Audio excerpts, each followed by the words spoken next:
Uma mulher vai se casar com um homem que foi condenado por estuprá-la e tentar matá-la. Mas depois da condenação a 37 anos, ela apareceu dizendo que parte das acusações era mentira. O que realmente aconteceu?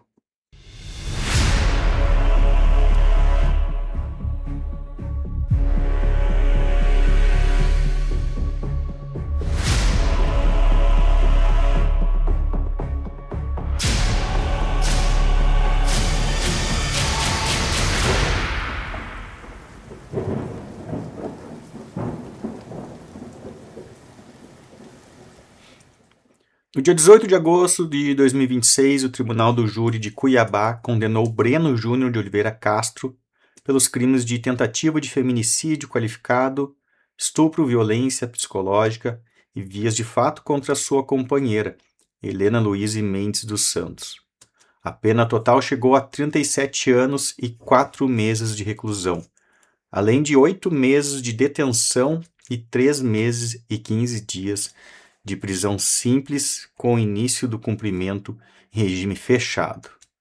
Pode não parecer muito, mas 15 dias na prisão faz uma diferença. Segundo o Ministério Público de Mato Grosso, os jurados reconheceram a autoria e a materialidade da tentativa de feminicídio e entenderam que o crime foi cometido mediante meio cruel e com recurso que dificultou a defesa da vítima. Para compreender como o caso chegou a uma condenação tão elevada, é preciso voltar alguns anos. De acordo com a acusação, entre 2023 e 2025, Helena teria vivido um relacionamento marcado por controle, ameaças e agressões. Breno monitoraria seu telefone, suas redes sociais, controlaria suas amizades, roupas, estudos, trabalho e deslocamento, além de submetê-la a humilhações e episódios recorrentes de violência física. Em uma das situações descritas pelo Ministério Público, um aparelho celular teria sido quebrado contra o rosto da mulher. O episódio mais grave teria ocorrido em julho de 2025. Segundo a denúncia, Breno levou Helena para uma área de mata e ali a agrediu com um cano de ferro. Durante a ação também teria ocorrido um disparo de arma de fogo. Depois das agressões, ele teria levado a companheira novamente para casa e no dia seguinte, segundo a acusação, teria obrigado a mulher a manter relação sexual. Posteriormente, Helena foi encontrada ferida e desacordada depois de ter sido abandonada em um ponto de venda de drogas. Ela recebeu atendimento do SAMU e sobreviveu. Esses fatos foram levados ao Tribunal do Júri e terminaram na condenação de agosto de 2026. Breno estava preso na Penitenciária Central do Estado em razão dos fatos posteriormente julgados. Mas em julho de 2026, aproximadamente um mês antes do julgamento, a Defensoria Pública de Mato Grosso protocolou um pedido de gratuidade para a realização de um casamento civil. Os noivos seriam justamente Breno e a mulher identificada no processo como vítima dos crimes. Segundo as informações divulgadas pela imprensa, foi a própria Helena quem solicitou gratuidade para que o casamento pudesse ser realizado dentro da penitenciária. Mesmo com essa situação, o julgamento ocorreu no dia 18 de agosto e terminou com a condenação a mais de 37 anos. Depois disso, apareceu outro elemento que tornou o caso ainda mais controverso. Em um vídeo divulgado pelo canal Pod Chapéu, a mulher apresentada como vítima afirma que teria inventado acusações por ciúmes. Boa tarde, eu vim falar aqui sobre a manchete que soltaram sobre o Breno Júnior, falando que ele me espancava com ferro, que ele quebrava o celular na minha cara, que ele me estrupou, né, que ele me largou numa boca de fumo, entendeu?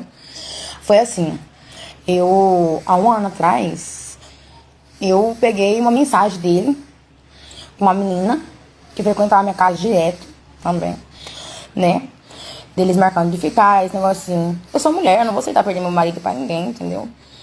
E nisso eu fiquei só o ódio, entendeu? Eu sou diabética, eu parei de tomar insulina, tudo isso. Ele perguntava pra mim se eu tinha tomado insulina, eu falava que tinha tomado, mas eu não tinha tomado. E ele nunca quebrou o celular na minha cara, como estão dizendo que ele quebrou o celular na minha cara, ele nunca quebrou o celular na minha cara, né? Me estrupar, ele também nunca me estrupou. A gente convivia, eu tinha 4 anos junto, né? E em nenhum desses momentos ele me forçou a ficar com ele. Nenhum desses momentos ele me obrigou a estar com ele, a fazer relação sexual com ele, nunca. Isso não, nunca me obrigou, né? E por conta desse problema meu de não ter tomado insulina, Fora os medicamentos que eu ingeri também pra dentro, eu tomei 4 comprimidos de dipirona, 30 gotas de cetoprofeno, uma cartela de Buscopan, entendeu? Por isso eu fiquei inconsciente. E ele ligou pro SAMU, porque eu não acordei. No outro dia eu deitei pra dormir bem, e no outro dia eu não acordei. E ele ligou pro SAMU, na época. O SAMU demorou mais de 2 horas pra me buscar. Ele saiu até na rua pra pedir ajuda pra vizinho me levar pro hospital, porque o SAMU tava demorando demais. Ligava pro SAMU, falava que não tinha ambulância, ou que a ambulância ia demorar um pouco, e a ambulância nunca chegava, né? E essa parte que fala que eu fui achar numa boca de fumo, estão chamando a minha casa de boca de fumo. Eu fui encontrar dentro da minha casa, entendeu? Meus parentes estavam lá, era parente dele, né? Como é meu marido, é parente meu, tava lá também, entendeu? E aí foi falado no SAMU que não tinha parente meu, mas tinha sim. Tinha meus cunhados, entendeu? Tudo tava na casa. E eu não dei entrada no hospital por conta de trauma, nem nada, por conta de estupro, não foi.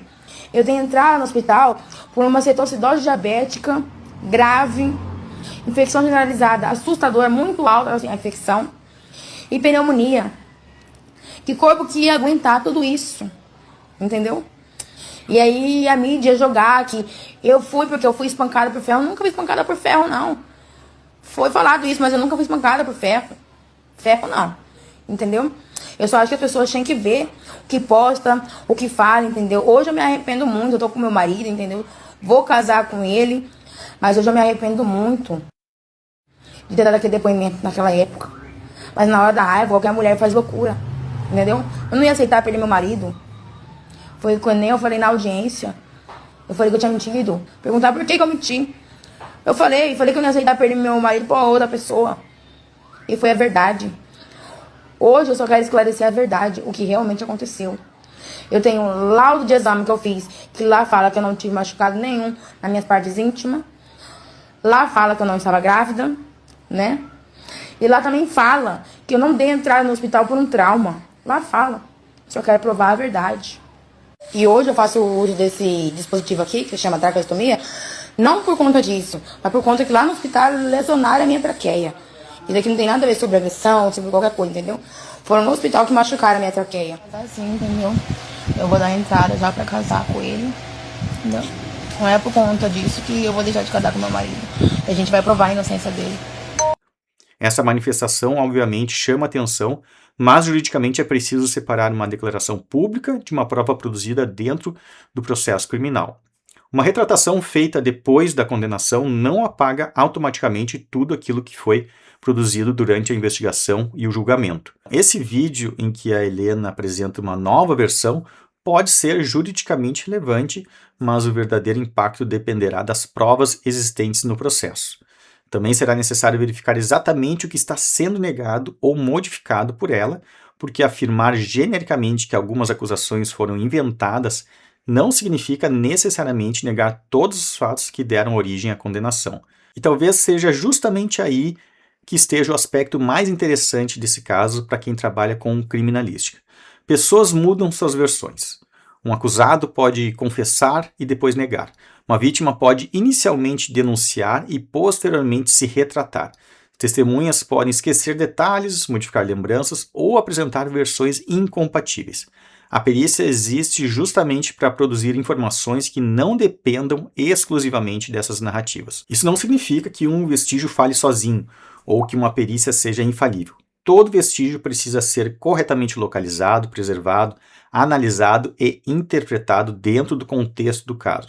Mas quando as versões começam a mudar, a existência de elementos materiais independentes pode fazer uma diferença enorme na reconstrução do que realmente aconteceu. Por isso, a pergunta mais importante desse caso talvez não seja simplesmente se devemos acreditar na primeira versão ou na retratação. A pergunta correta é outra.